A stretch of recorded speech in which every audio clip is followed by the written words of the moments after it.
Okay, good afternoon. Thank you for joining us today for the Enhanced Replant Program webinar for Stream 3 Berry Replant. Before I start officially presenting, I want to cover a couple of housekeeping items. First, this webinar is being recorded and will be available on the program website in the coming days, alongside a pre-recorded walkthrough of completing an application. You can add closed captions to the screen during this live webinar should you need them by selecting the Show Captions icon on the bottom right of your screen. Secondly, the presentation will be followed by a Q&A. Please use the Q&A function through Zoom to submit your questions. This can be done throughout the presentation, but all questions will be answered at the end of the presentation. If we are unable to answer or reach your questions within the allotted time, we will do our best to follow up by email if one is provided, and we will update the Q&As on the program website if applicable. Outside of your email address, please do not provide any identifiable information when submitting questions. If you have a specific question you would like to discuss with the IAF team, please reach out to erp@iafbc.ca or find a link on the ERP Stream 3 webpage to book a consultation call once you have drafted an application. This information will also be on screen at the end of the presentation. So welcome to IAF's webinar on the Enhanced Replant Program Stream 3. My name is Megan and I am a Program Manager with IAF. Before we begin the presentation, I'd like to acknowledge that IAF's office is in Victoria, the traditional territory of the Lekwungen First Nation, represented today by Esquimalt and Songhees nations, and that IAF operates across traditional and unceded Indigenous territories throughout British Columbia. The Enhanced Replant Program, or ERP, as I will refer to it throughout this presentation, is funded by the Government of British Columbia through the Ministry of Agriculture and Food and is delivered by IAF. I am joined today by Mark Raymond, representing the Ministry of Agriculture and Food, who will be assisting me during the Q&A period of today's webinar. Mark, would you like to take a moment to introduce yourself and say a couple of words about the program? Sure, thanks, Megan. I'm happy to be joining today from Abbotsford, traditional solo territory. I'm going to do my best to answer any technical questions related to the program, which would normally fall to my berry specialist who is undergoing strike action, but happy to be working with IF and launching year 2 of the program. There were a few program parameters that have changed from last year that Megan will likely cover that came through consultation with our Enhanced Replant Program Industry Advisory Committee over the winter. So you will see a few small changes, but Megan, take it away and I'll do my best to answer any technical questions. So thank you. Great, thanks, Mark. We'll move forward to a brief agenda for today's presentation. So we will cover an overview of the program, a more detailed overview of Stream 3 Berry Replant, and the application process. Again, this presentation will be followed by a Q&A period at the end. The Enhanced Replant Program will provide support to help wine, grape, berry, and tree fruit producers replace existing acreage with climate-resilient varieties that produce in-demand premium fruit. The program objective is to increase the competitiveness and resiliency of the BC agri-food economy in domestic and global markets by providing direct funding support to producers looking to replace damaged, diseased, and low-producing vines, plants, and trees with climate-resilient varieties that produce in-demand premium fruit. For ERP, funding for ERP is available through 4 funding streams. Today's webinar will focus on Stream 3, Berry Replant. For further information about the other funding streams, please visit IAF's website. So let's get into the details of Stream 3, Berry Replant. Stream 3 is open to existing raspberry and blueberry growers replacing their fields. It's important to note that replant activities cannot start until after a producer has received funding approval. Funding limits for Stream 3. each farm operation can apply for a maximum of 1 contiguous acre to a maximum of 20 acres or 15% of total existing acreage, whichever is greater. Contiguous acres means sharing a common border, so all acres must be connected by at least one common border. An example here, 2 half-acre planting sites on a single parcel, separated only by a driveway, a fence, or another boundary line, would still be considered a single contiguous acre. The total funding available for each farm operation over the duration of the program is capped at a maximum of $750,000. This funding limit has increased from last year when it was previously capped at $500,000.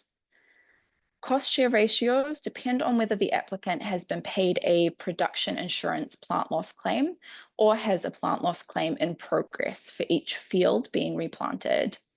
All applicants are required to indicate if they have been paid a production insurance plant loss claim from January 1, 2023 onward, or have a plant loss claim in progress for the field or block being replanted in their proposed project. Cost share ratios for applicants will be adjusted based on business risk management program claims at each planting location. Let's take a look at what this means in the next slide. If you're applying to Stream 3 and do not have an active production insurance plant loss claim or haven't been paid a plant loss claim, you can receive 50% cost share for nursery stock and one-time plant royalty and all licensing fees. This means that the program will reimburse 50% of the plant costs and one-time loyalty and or licensing fees, and the applicant would cover the remaining 50% of costs. If you're applying to Stream 3 and have been paid a plant loss claim from January 1, 2023 onwards, or have an active plant loss claim under consideration, the cost share ratio would be 25% for plant costs and one-time royalty and or licensing fees. Regardless of the cost share ratio of your project, all payments for ERP projects will be made in arrears, so at the completion of the project. For this program, all applicants must meet the program-wide eligibility criteria and stream-specific eligibility criteria. I will separate the differences here and of what applies to everyone regardless of stream and what only applies to Stream 3. So let's start by taking a look at the program-wide eligibility criteria. To be considered for this program, you must be the owner or lessee of the land where your project will take place. Indicate if you have been paid a production insurance plant loss claim from January 1, 2023 onwards, or have a plant loss claim in progress. Demonstrate financial viability to complete and maintain a project. Be in good standing with councils identified by the corresponding industry association. Maintain the property as a commercial operation for at least 4 years after replanting. Ineligible applicants for the Enhanced Replant Program include annual crop producers, forage producers, non-commercial producers, and farmland outside of British Columbia. Sectors that do not have an opportunity assessment completed and pre-approved by the Ministry of Agriculture and Food. Producers that do not meet the funding stream specific criteria, and applicants with an active perennial crop renewal program. Once the PCRP project is fully complete, you are eligible to apply for ERP, assuming you're not applying for the same project. So what activities are eligible under ERP? Replanting and the costs of plants. This is eligible provided the planting takes place after the application is approved and plants have not been funded through other programs. Another eligible activity is planting multiple varieties of the same commodity on one contiguous acre. This excludes interplanting, the planting of young plants between each existing plant in the row. The requirements for an ERP project are: the replant site must be in British Columbia. Each field being replanted must cover a minimum of 1 contiguous acre. Based on current projections, the replant site is commercially viable at full production. IAF provides a form, the contribution margin template, within the application, which is where you'll be able to show this viability. For each replanted site, applicants must be a licensed water user or be within an irrigation district or have submitted a water use license application prior to applying. Irrigation systems must be installed at planting. Vancouver Island wine grape growers are exempt from this. Ineligible activities under ERP include new plantings, including farm expansions and the establishment of crops on bare land or land previously utilized for non-perennial crops or non-food perennial crops. Goods and services tax, GST. In-kind expenses, taxes and duties or shipping costs. Other planting or removal costs, including but not limited to rental of equipment, purchase of posts and wire, labor, interplanting in existing fields, planting young plants between existing plants in the row. Ongoing annual royalty payments, which can be per acre, per linear foot, or per fruit sold. And ineligible commodity-specific criteria as outlined in the sector-specific planting and/or removal guidelines. I'll take a moment here to pause and remind you, if you have any questions, please submit them into the Q&A box and we will answer as many as possible following the presentation. The next part of the presentation will focus on the more specific aspects of berry replant projects by commodity. So hopefully I answer some of your questions in this next section. Starting with raspberry replant eligibility criteria. Funding for raspberry replant is available for raspberry or blueberry producers who are replacing existing acreage with new raspberry plantings. Raspberry producers are not eligible for funding to remove raspberries and plant blueberries. Additional eligibility criteria includes crop type planted in the field prior to replanting must be either raspberries or blueberries. Applicants replacing blueberries with raspberries must be an existing raspberry grower in British Columbia. The applicant must have a valid third-party food safety certificate completed within the past 2 years prior to applying. The applicant must be in good standing with the BC Raspberry Industry Development Council, with all levies paid on fresh and processed raspberry production from the previous year. The applicant must have a soil test from the field site within the last 12 months, provide the soil pH from the test report, and if needed, confirm if the soil will be amended to adjust the pH before planting. Have a pollination plan and indicate the proposed number of hive rentals. In regards to variety eligibility, the planting of varieties Mika and Cascade Bounty is ineligible for cost sharing. Planting Wakehaven or Wakefield is not widely recommended and will require justification before being approved for replant funding. The justification should be provided in the marketing and sales section of your operations, finance, and marketing plan. Just important to note that applications that do include Wakehaven or Wakefield may require additional time for adjudication and risk not being funded due to other varieties processed faster.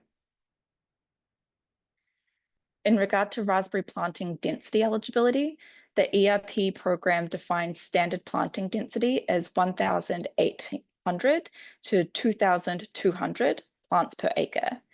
If planting density exceeds this range, verification from an accredited professional may be required from the applicant to verify the planting density and horticultural practices proposed by the producer. Moving on to eligible applicants for blueberry replant, the applicant must be an existing blueberry grower in British Columbia. The crop type planted in the field prior to replanting must be blueberries. The applicant must be in good standing with the BC Blueberry Council, with all levies paid on fresh and processed blueberry production from the previous year. The applicant must have a valid third-party audited food safety certificate completed within the past 2 years prior to applying. the applicant must plan to implement best management practices, to protect the new planting from blueberry scorch virus. The applicant must have a soil test from the field site within the last 12 months, provide the soil pH from the test report, and indicate whether the soil will be amended to adjust the pH before planting. Variety eligibility, planting of the Elliott cultivar is ineligible for cost sharing. Planting of the Duke cultivar is not widely recommended and will require justification before being approved for replant funding. The justification should be provided in the marketing and sales section of your operations, finance, and marketing plan. Applications that include Duke may require additional time for adjudication and risk not being funded due to other varieties processed faster. Blueberry planting density eligibility, the ERP program defines standard planting density for blueberries as 1,400 to 2,000 plants per acre. If planting is outside of this range, verification from an accredited professional may be required from the applicant to verify the planting density and horticultural practices proposed by the producer. That wraps up the stream-specific eligibility criteria. Now that you have an idea of what you can apply for, let's talk about how to apply. If you've applied to any other program with IAF, you'll likely be familiar with this process already. So applicants can apply to ERP through the IAF client portal. Links to the portal are provided throughout IAF's website, and it is listed on the bottom of the slide here, iafbc.flux.io. To find the application, log into your account and select the Funding Opportunity tab from the gray sidebar, noted here in yellow. Once on this page, scroll down to find the Apply button for the Enhanced Replant Program Stream 3 to start your application. Once you have drafted and saved an application, it will appear under the Applications Draft Applications section on the portal, noted here in blue. There is also a full video resource showing how to complete the application form available on the ERP webpage should you need further guidance. Application for Stream 3 is currently open for drafting. Applicants have the chance to draft their application prior to the Submit button becoming available. Make sure you save your application when working on it in the IAF client portal so it's ready for when application submissions open. Application submissions open on Monday, November 3 at 9 a.m., which is when the Submit button will become available, and close on Monday, November 17 at 4 p.m. Projects will commence upon approval following a signed contribution agreement, and replant projects must be completed within 24 months upon approval. Applications will be scored using the following criteria: enrollment in production insurance, enrollment in agri-stability or vertical integration that makes them ineligible for agri-stability, a current environmental farm plan, or being in the process of renewing or applying for one. If you're in the process of renewing or applying for an EFP, this must already be submitted and not that you are intending to do so in the future. A finance and marketing plan that meets ministry requirements and was developed within the last 5 years. Additional program scoring criteria for Stream 3 includes the fields being replanted cover cropped for at least 6 months prior to planting, and a confirmed plant order for all fields at the time of application. This is an order which has been secured by a payment to the vendor, either in the form of a partial deposit or a full payment for the order. Orders which say confirmation, but also state in their terms and conditions that a deposit is needed to secure the order, will not be considered confirmed for the purpose of ERP eligibility, unless these unsecured orders are also accompanied by proof of payment documents for the deposits requested by the vendor on the order form. In the last few slides of this presentation, I want to briefly talk about the application review process and what you can expect if your project is approved. So what does the project lifecycle look like for this program? Upon successful completion of review by IAF staff, 10% of eligible applications will be selected for further audit and review.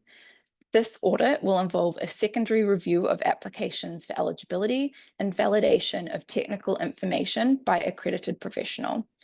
Additional information may be requested from the applicant before it can be considered for funding. Field inspections will be conducted for a minimum of 25% of completed projects by a qualified professional scheduling an on-site visit with the producer. You will be notified if your application or your project has been selected for either audit. Final reports for the projects will be due 2 weeks following the end date of the project. Project reports will be completed on the IAF client portal. Again, if you have completed a project with us previously for a different program, it will be a near identical process. Upon approval, all applicants will sign a contribution agreement that outlines the funding amounts and funding conditions. Please make a point to read this document carefully to understand the project dates and funding terms. Once signed, this will be available in the documents section of your project on the IAF client portal. Project changes are only granted in extenuating circumstances and may include the likes of budget changes for over or underspend, activity changes within the project timeline, project lead or designated officer change. If your primary contact for the project changes, please let us know as soon as possible. And reporting deadline extensions. We're happy to work with you to ensure projects can complete, however, need communication prior to deadlines passing. Thank you, everyone. That wraps up the presentation portion of this webinar. So we will now move on to the Q&A section. As a reminder, please use the Q&A function through Zoom to submit your questions. Please do not provide any identifiable information when submitting questions. My teammates will be sending me the questions to read aloud and answer. If we are unable to answer or reach your question within the allotted time, we will do our best to follow up by email and we'll update the Q&As on the program's website when applicable. Again, if you have a specific question or you would like to discuss with the IAF team, please reach out to erp@iafbc.ca or find a link on the ERP funding stream web pages to book a consultation call once you have drafted an application. These contact details are available on the screen for you now. Finally, there will be a post-webinar survey sent to you. If you have time, please complete this for continued improvement of the program. Great, so just pulling up the chat here now, one moment. Great, so looking at this.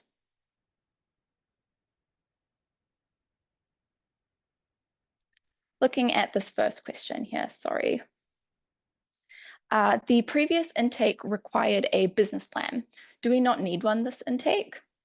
So for the 2026-27 intake, the business plan has been renamed a finance and marketing plan for the sake of the ERP program to better reflect the intended information captured by the plan. While there's no template for the plan, we recommend working through the checklist available within the application form to ensure you have all of the required information.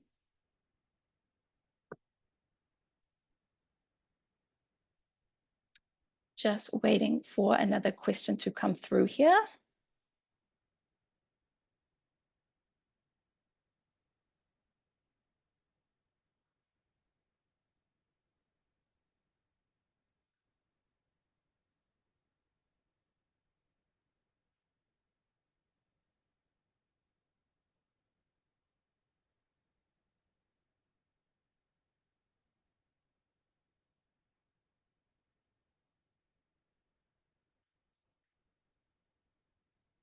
Great. Can you clarify the category cap change? The category cap increased from 500,000 to 750,000 per farming operation for the lifetime of the program. If your project from last year is complete and you reach the full $500,000, you would be eligible to still apply for up to $250,000 for this year or in future intakes.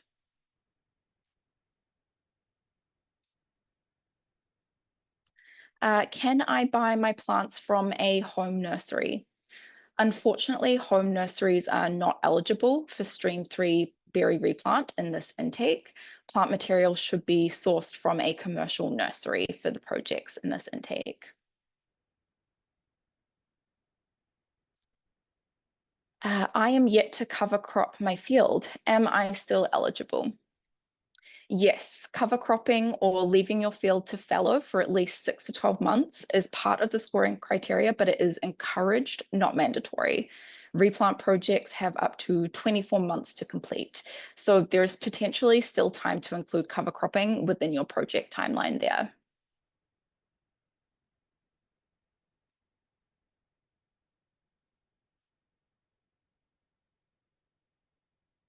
Right, another question here. Can multiple small planting sites be used to meet the 1 acre minimum? So multiple small planting sites of the same commodity type that add up to 1 acre and directly border each other, if they're still on the same parcel, they are eligible. If multiple small planting sites are nearby each other on the same parcel, but do not directly border each other, we'll happily review the site map to determine eligibility, as it can be a little bit uncertain. It just kind of depends on the project level. So happy to review those on a case-by-case basis. Important to also note that small plantings on different land parcels cannot be counted together towards the 1 acre minimum. Each parcel must include that minimum of 1 acre for the same commodity for replant to be eligible.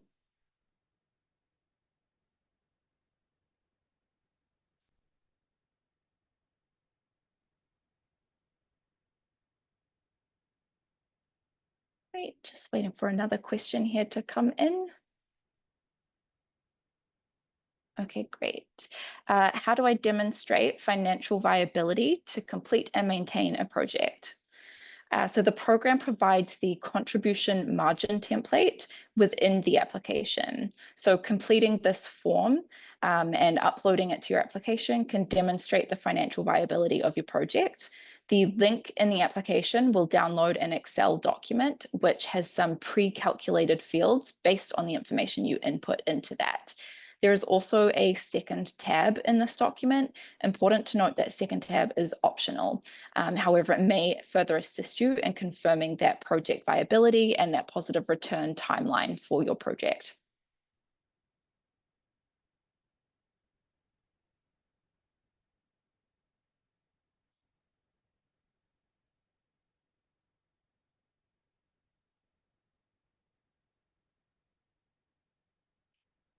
Do you need to have a business plan to apply for funding, or just if you are planting a wake variety or juke variety? So all applicants must confirm that they have a finance and marketing plan for their application. However, it is not mandatory attachment unless you are selected for audit. Or if it is requested for any other reason. So expected for all applicants to have that, but the actual upload and submission of that may vary if you're selected for audit or further clarification from our team.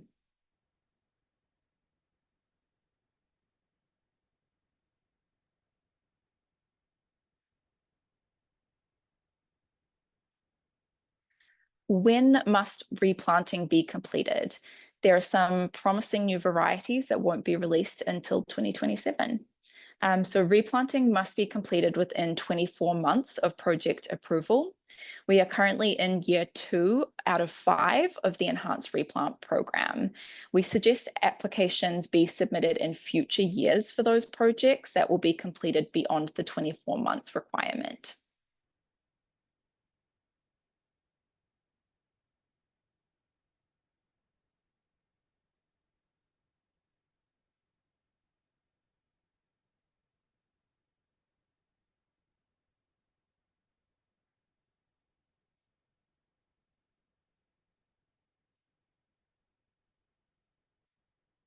Does the irrigation system have to be fully completed by the project deadline of, say, December 31st, 2025, if the plants were just planted this fall and not needed until next spring?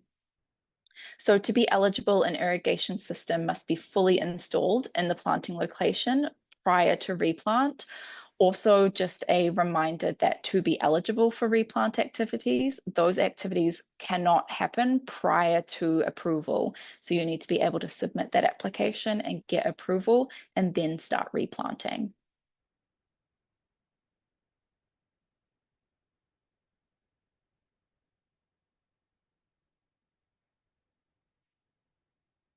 When would approval letters be sent out? You will receive an update within 4 weeks from the date of the submission close window.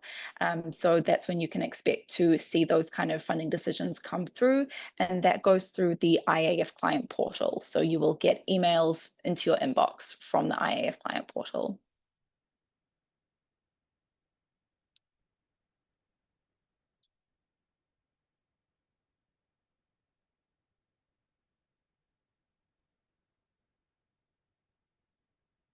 Some great questions coming through here, hoping we're helping everyone get a better understanding of the stream and the applications.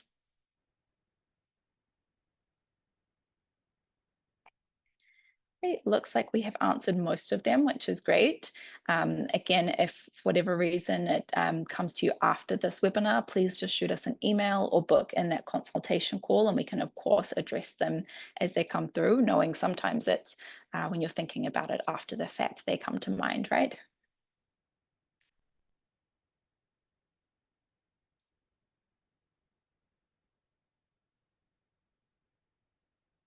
Great, one here. Is a crop loss claim the same as a plant loss claim? So a crop loss or yield reduction is different than a plant loss claim. The plant loss claim refers to whole plant losses, e.g. losses that may have occurred due to flooding or extreme cold events that we have had in previous years.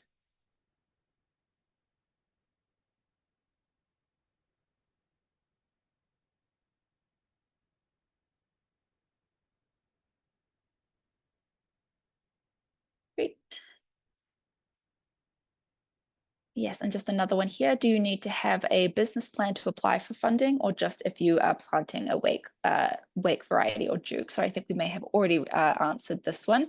But again, all applicants must confirm they have that. And then it's if you're selected for audit, or if there's any clarification from our team that you may need to attach that. Attaching it is no harm if you're not selected for audit or there's no clarification there, but not necessarily required. Great. How much funding is available in the program? So as mentioned, this is a 5-year program, and it was announced in 2024 with up to a significant amount there. Mark, not sure if you wanted to jump in regards to the funding available in the program for this year. Yeah, I was just trying to find out. So in the program design, we worked with the individual industry associations to come up with a amount over the 5-year for each of the different commodities. Certain commodities chose to have more available in the first year, such as grapes and tree fruits, because they had a very hard freeze loss in 2023. Others, such as berries, decided to have it more equivalent, I think, spread out equally over the 5-year period, 20% each year. But I don't have that number available right now off the top of my head. I know that the berry funding stream was fully allocated last year, as where some of the others was underutilized last year from the other sectors, but berries was fully utilized. Yeah, thanks for that, Mark. And again, any of these questions that we find any follow-up for, we will be able to, again, kind of update the website or anything further there, send emails out as we need. So it's looking like that may have been the last question that we've had come through. Just having a double check here. Okay, yeah, so we'll call that the last question. So again, any questions we didn't reach, or if they come in kind of after this webinar, please send us an email through or book in that consultation call and we'll be able to address. And any of these questions that are applicable, we will update the FAQs in the IAF website as well. Thank you for attending.